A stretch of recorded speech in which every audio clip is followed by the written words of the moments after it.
Sebuah pesawat latih milik FASI, Federasi Aerosport Indonesia, terjatuh di area pemakaman umum di Desa Benteng, Kecamatan Ciampea, Kabupaten Bogor, Jawa Barat.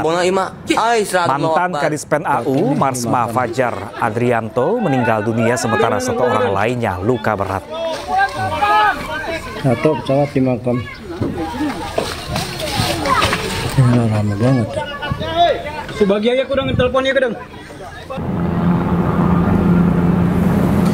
Ya pemirsa, inilah detik-detik saat pesawat latih dengan nomor sayap PKS 216 milik Federasi Aerosport Seluruh Indonesia atau FASI terjatuh di area pemakaman umum di Kampung Astana, Desa Benteng, Kecamatan Ciampea, Kabupaten Bogor, Jawa Barat. Peristiwa terjadi sekitar pukul 9 pagi tadi dan terekam kamera amatir warga.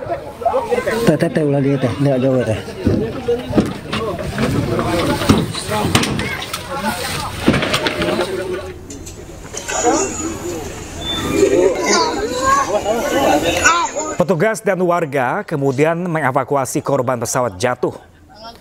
Korban dievakuasi ke Rumah Sakit Angkatan Udara Hasan Toto Bogor. Satu orang dilaporkan meninggal dunia, yakni Marsma TNI Fajar Adrianto, sementara satu orang lainnya terluka. Menurut kesaksian warga, pesawat awalnya terlihat miring ke samping kemudian terjatuh di area pemakaman umum, dan pesawat diketahui terbang dari Pangkalan Pondok Cabe, Jakarta Selatan.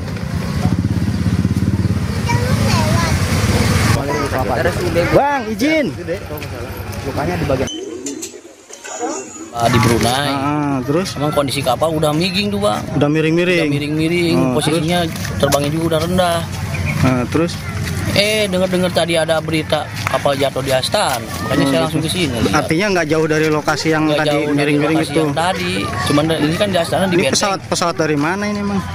Kurang apa katanya sih? Dari Atang Sanjaya. Atang Sanjaya sih katanya. Oh gitu, lagi latihan apa gimana? Dan pemirsa, untuk informasi terkini kita sudah terhubung dengan rekan kami, jurnalis iNews ada Wildan Hidayat, langsung dari lokasi jatuhnya pesawat di Ciampea, Kabupaten Bogor, Jawa Barat. Selamat siang rekan Wildan. Ya, selamat siang Pram dan juga pemirsa. Ya, rekan Wildan, bisa Anda sampaikan kepada kami seperti apakah kondisi terkini di lokasi jatuhnya pesawat pada tadi pagi? Ya, saat ini petugas dan tim SAR masih melakukan evakuasi bangkai pesawat bernomor lambung GT 500 PL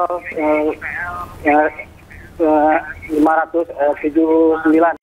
Dan untuk diketahui juga Pram, tadi pagi memang warga sekitar, khususnya warga di Ciampea, telah menyaksikan secara langsung ada pesawat yang memang berputar-putar di udara dan sempat miring ke kiri, dan sempat ada yang menyaksikan dan lalu mengabadikan foto, memvideokan, dan seperti terlihat pada gambar bahwa pesawat jatuh di area pemukiman warga yang ada di Desa Benteng.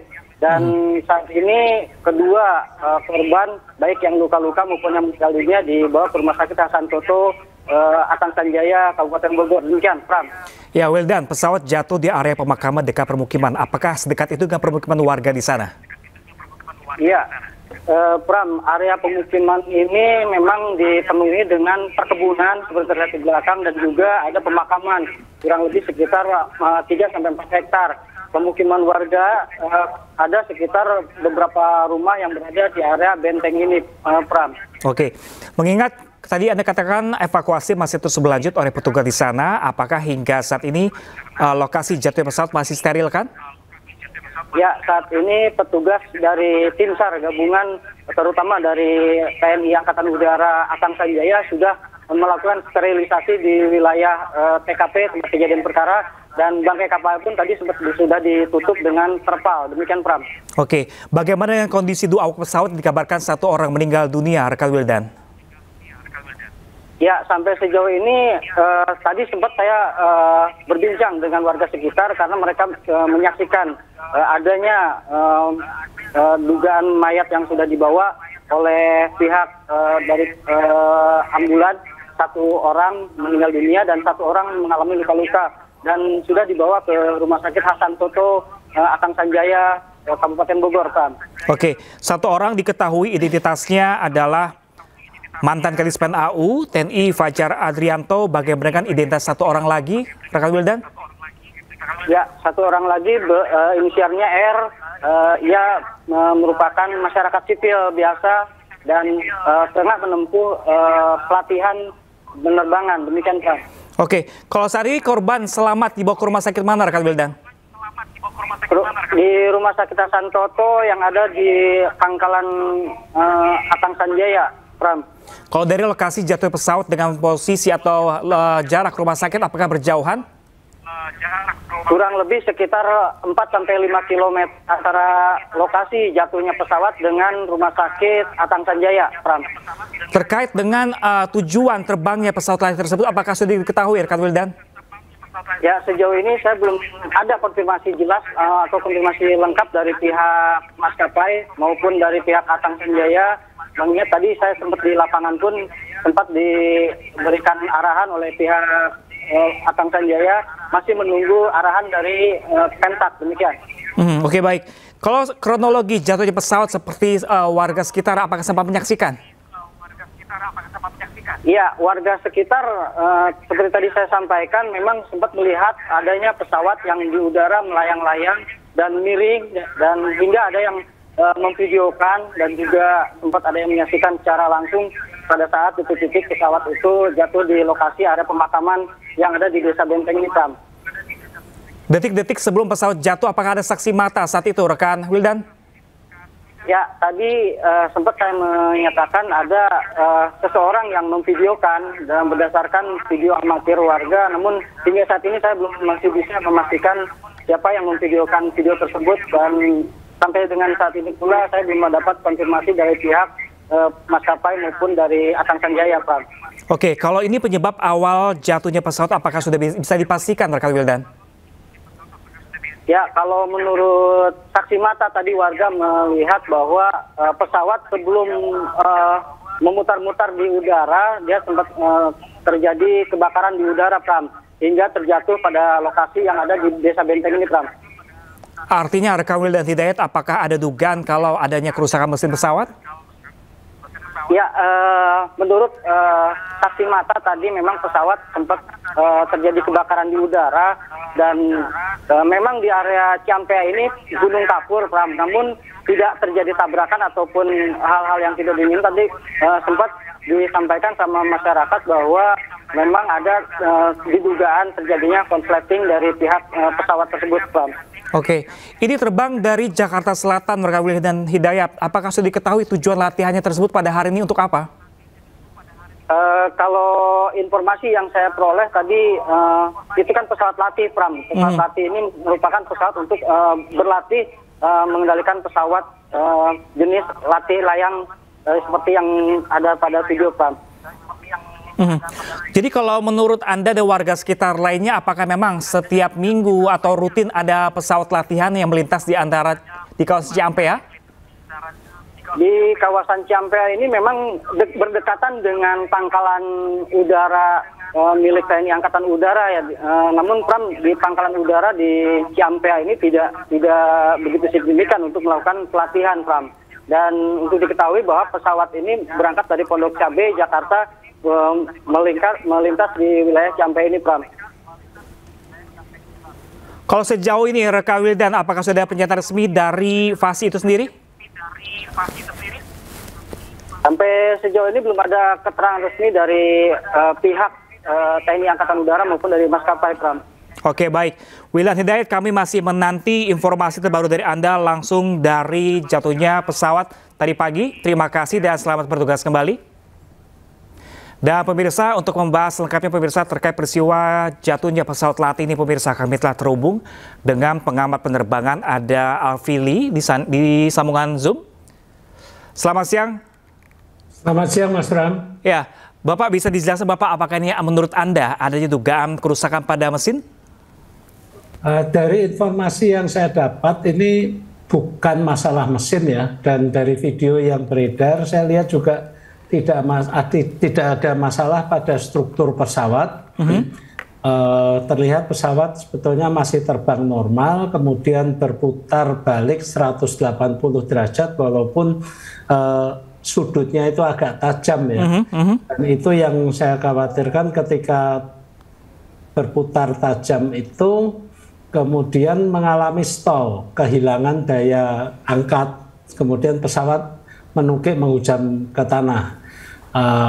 Dan kelihatannya itu sih, karena ketinggiannya juga tidak terlalu tinggi, dalam hitungan detik sudah menghujam ke permukaan bumi, atau juga karena itu di daerah perbukitan ada juga risiko terjadinya rotor, yaitu angin berputar di perbukitan yang cenderung mendorong pesawat itu turun. Dan kalau itu pesawat terdorong turun memang agak berat, karena pesawat itu kan pesawat mikro ringan.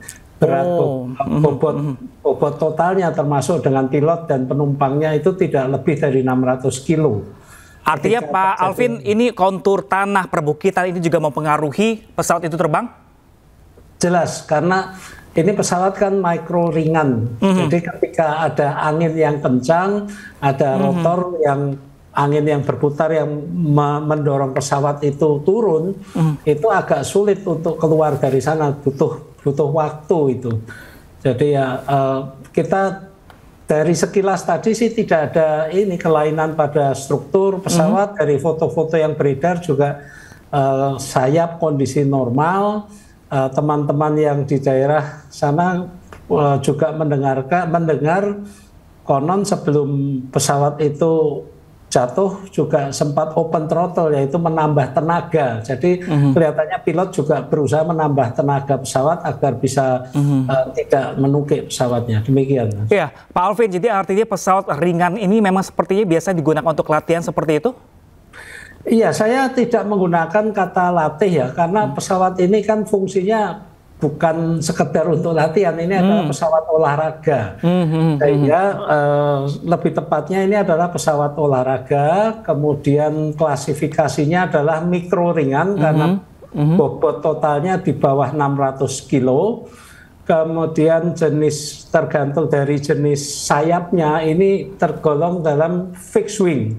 Fixed wing ini ada sayap utamanya yang di depan, ada sayap belakang, dan ada sirip ekornya yang di belakang. Ada juga kategori microlight ini yang